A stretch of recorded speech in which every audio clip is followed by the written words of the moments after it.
Assalamualaikum warahmatullahi wabarakatuh. Bismillahirrahmanirrahim. Alhamdulillah. Alhamdulillahilladzi arsala rasulahu bil huda wa dinil haq liyudhhirahu ala dini kullih wa kafa billahi syahida. Asyhadu an la ilaha illallah wahdahu la syarikalah wa asyhadu anna sayyidana Muhammadan abduhu wa rasuluh. Amma ba'du. Yang saya muliakan muslimin wal muslimat, mukminin wal mukminat, warga masyarakat Kabupaten Cilacap, khususnya hari ini alhamdulillah kita bisa hadir kembali, dan tentu mari kita bersama-sama tidak boleh henti untuk senantiasa memanjatkan puji syukur kehadirat Allah Subhanahu wa Ta'ala atas segala nikmat, karunia, hidayah yang diberikan kepada kita sekalian, sehingga ibadah Ramadan tahun 1443 ini dapat kita laksanakan. Harapannya mudah-mudahan kita dapat menjalankannya dengan sempurna, memenuhi syarat rukun berpuasa, dan juga kita dapat menjalankan dengan penuh imanan wahtisaban, penuh rasa iman, dan juga mengharap ridho Allah Subhanahu wa Ta'ala, sehingga puasa yang kita lakukan mendapat kesempurnaan. Tentu puasa ini memiliki arti dan makna yang sangat luas. Tidak hanya puasa ini dimaknai sebagai sebuah rutinitas formal yang hanya menjauhkan diri dari hal-hal yang membatalkan puasa. Puasa ini menjadi salah satu rukun dari 5 rukun Islam. Di antaranya adalah puasa di bulan Ramadan. Untuk itu mari kita dapat jalankan puasa ini dengan sesungguhnya. Ajaran Islam ini adalah ajaran yang memberikan nuansa luas untuk peradaban kemanusiaan. Ajaran Islam ini menjadi inspirasi bagi kehidupan hidup manusia, kehidupan hidup manusia, khususnya di dunia ini. Sebab kehidupan di dunia inilah yang nanti akan berimplikasi atau berakibat untuk kehidupan akhirat kita. Untuk itu maka ajaran Islam yang sangat mulia ini, sangat agung ini, ajaran Islam yang dalam Al-Quran sebagai sumber ajaran Islam ini adalah sebagai huda linnas, sebagai petunjuk bagi manusia, agar manusia ini dapat menjalankan kehidupannya, dapat menjalani hari-harinya, waktu-waktunya ini dengan penuh kebaikan-kebaikannya. Kehadiran Islam ini sebagai sebuah agama wahyu yang diturunkan Allah Subhanahu wa Ta'ala untuk manusia adalah untuk mengangkat harkat kemanusiaan, agar manusia ini dapat hidup sebagaimana layaknya makhluk Tuhan, yakni manusia itu sendiri. Maka Al-Quran kita jelas mengajarkan kita bahwa manusia ini sesungguhnya adalah makhluk dengan penuh kemuliaan, makhluk yang diciptakan dengan sebaik-baik bentuk kita, sebaik-baik bentuk dibandingkan dengan makhluk Tuhan yang lain. Laqad khalaqnal insana fi ahsani taqwim.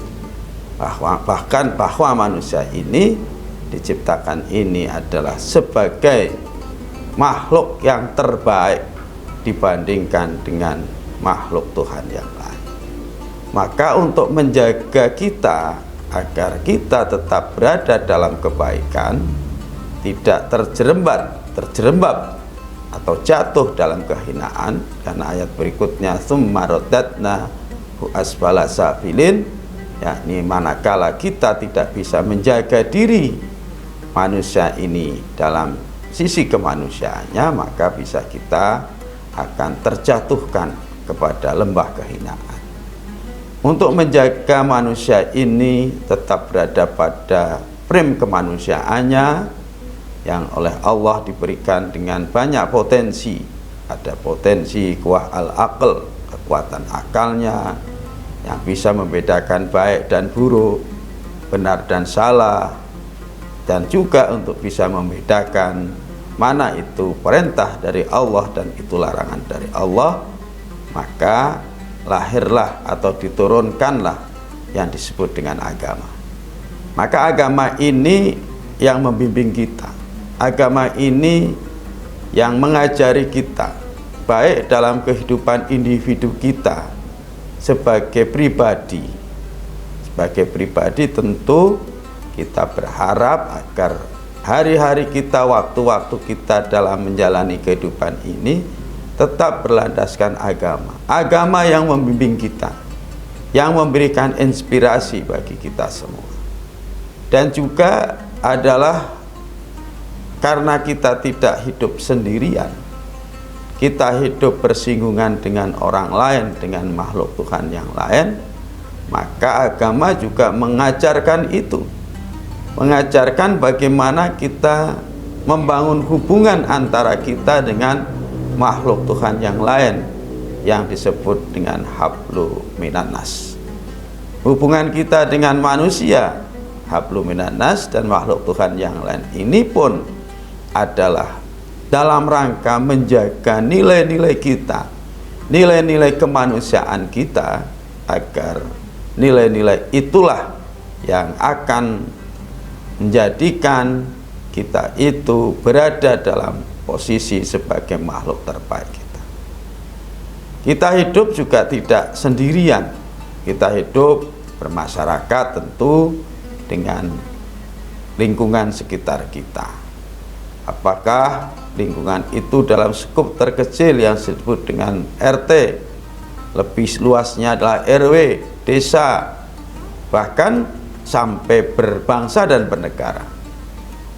Kehidupan kebangsaan kita, kenegaraan kita, dan tentu juga dalam perspektif kemanusiaan kita itu tidak berada dalam situasi yang sama atau homogen, tetapi kita itu dalam situasi yang berbeda-beda.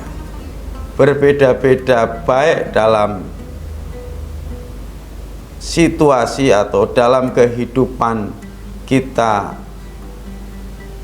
bersuku-suku, berbangsa-bangsa, bahkan dalam jenis kelamin kita, ada laki-laki, ada perempuan, ada suku bangsa yang begitu banyaknya, dan juga dari sisi agama sekalipun kita juga berbeda-beda. Kita tahu persis bahwa kehidupan kebangsaan kita itu, yang dimana kita itu hadir menjadi manusia tidak pernah tahu dilahirkan di mana. Jadi ini sesuatu yang given, yang begitu saja. Tahu ternyata kita hidup di sebuah negeri yang disebut dengan negara Indonesia, di mana negara Indonesia ini memiliki potensi dan kekayaan yang beragam, kekayaan yang berbeda-beda. Apakah agama di sini tidak hadir? Agama pasti hadir, karena agama itu ya'lu wa la yu'la alai, tinggi dan ditinggikan. Maka dalam kehidupan manapun yang namanya agama itu hadir. Hadir dalam sebuah kehidupan yang bersifat homogen juga hadir. Kehidupan yang bersifat heterogen, yang berbeda-beda, yang itu menjadi sebuah sunatullah atau keniscayaan kehidupan, itu pun hadir. Agama dalam kehidupan ini memberikan inspirasi kepada kita dalam kehidupan yang sangat plural, kehidupan yang heterogen, kehidupan yang beragam dan berbeda-beda ini, maka agama kita memberikan bimbingan, memberikan pedoman, menjadi inspirasi bagi kehidupan kita, agar kehidupan kita itu yang pertama tetap berada pada nilai-nilai kemanusiaan kita. Di sisi lain tentu kehidupan ini terjadi harmoni, atau yang disebut juga kehidupan yang rukun. Maka lahirlah bagaimana agama kita memberikan inspirasi bagi kehidupan keagamaan yang moderat, kehidupan keagamaan yang menjaga nilai-nilai universal kemanusiaan. Orang sering atau bahkan sekarang sudah menjadi tren karena sudah masuk RPJMN, khususnya di negara kita Indonesia, yang disebut dengan moderasi beragama. Kehidupan moderasi beragama itu kehidupan di mana memposisikan kita dengan masyarakat ini nilai agama yang moderat yang membimbingnya. Jadi moderasi beragama itu bukan kita memoderasi moderasi agama agar agamanya itu moderat. Agama kita sudah moderat. Dalam Al-Quran jelas disebutkan, a'udzubillahi minasyaitonirrajim, bismillahirrahmanirrahim, wa kadzalika ja'alnakum ummatan wasata. Bahwa Allah Tuhan menjadikan kita semua ini menjadi umat yang berada di tengah. Di tengah itu berarti tidak condong kanan dan tidak condong kiri. Ini agama kita mengajarkan kita itu menjadi umat yang moderat, umat yang tidak ekstrem kanan dan tidak ekstrem kiri.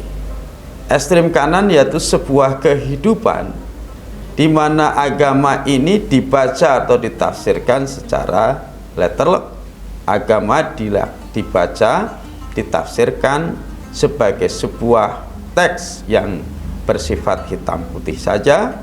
Agama yang ditafsirkan dengan cara skriptualistik, dengan apa adanya yang ada di teks tanpa melihat fenomena kehidupan umat manusia, tanpa melihat fenomena kehidupan ayat-ayat Tuhan yang lain yang berupa alam semesta, dan tidak melihat kehidupan yang lebih luas, yang lebih kontekstual. Pokoknya kalau teksnya seperti itu, maka dijustifikasi itu sebagai sebuah kebenaran, dan kebenaran itu menjadi kebenaran tunggal. Artinya kalau itu kebenaran tunggal, maka tidak ada kebenaran-kebenaran yang ditafsirkan oleh orang lain. Padahal posisi kita pun sebenarnya interpretasi terhadap agama ini juga sangat subjektivitas. Yang kedua adalah mereka yang tidak menggunakan dalil atau teks sebagai dasar hukum, atau yang banyak disebut dengan kelompok liberalisme, di mana mereka bebas menafsirkan agama sesuai dengan kehendaknya tanpa itu melihat teks dalil dalam Al-Quran atau kitab-kitab yang lain sesuai dengan agama yang dianut. Kalau kehidupan kita ini satu dengan yang lain, saling menafsirkan agama sesuai dengan kehendaknya, tanpa batas atau tanpa rambu-rambu, atau yang disebut dengan liberalisme tadi. Di sisi lain, apabila sekelompok orang meyakini agama dengan pandangan letterlek akan agama, dan kemudian pandangan yang lain disalahkan, pandangan yang lain tidak dibenarkan, maka yang terjadi adalah proses disharmoni dalam kehidupan kita. Nilai-nilai agama yang universal ini tercerabut dalam kehidupan kemanusiaan, karena sesungguhnya ada nilai-nilai universal yang dibangun itu, yang diantaranya adalah keadilan, keseimbangan, kesetaraan, dan juga nilai yang dibangun adalah nilai kemanusiaan. Bagaimana kita akan menghargai yang namanya keseimbangan? apabila cara pandang kita ini sangat sempit. Keseimbangan itu adalah cara pandang yang menempatkan segala sesuatu secara proporsional, termasuk dalam kita menempatkan agama kita, di mana ranah agama kita itu ditempatkan untuk membimbing kita dalam kehidupan kita. Tentu kehidupan kita ini yang mengarah kepada kehidupan bersama antar satu dengan yang lainnya. Kehidupan dalam sebuah komunitas, baik komunitas kecil maupun komunitas besar yang disebut dengan bangsa.